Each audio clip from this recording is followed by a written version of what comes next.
Voici un autre miracle du Coran. Allah dit dans un verset, nous avons fait descendre le fer. Alors que pour d'autres choses, comme par exemple les montagnes, il dit, nous avons créé les montagnes. Ou bien nous avons créé le soleil, nous avons créé la terre. Mais pour le fer, il ne dit pas nous avons créé, mais fait descendre. Et écoutez bien mes frères et sœurs, les biologistes disent que le fer est venu historiquement sur terre par la descente de météores.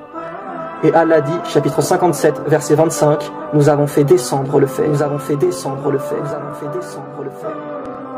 À savoir que le fer ne peut être créé sur terre.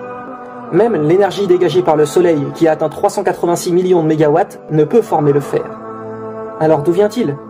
Après des études approfondies, il s'est approuvé aux savants que cette matière, le fer, ne peut être formée que dans les immenses étoiles dépassant notre soleil plusieurs fois, et dans une étape particulière de la vie de ces immenses étoiles appelée la supernova.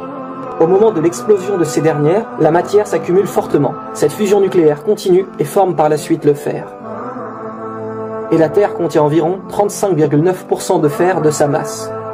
Allah nous a préparé la Terre par le fait de descendre sur elle une grande quantité de fer. Actuellement, les planètes du système solaire sont des planètes gazeuses inadaptées à la vie. Pour cela, le fait de descendre cette quantité de fer porte une sagesse divine, grâce à qui notre planète est habitable. Nul ne savait cette vérité du fer avant l'exploration de l'espace.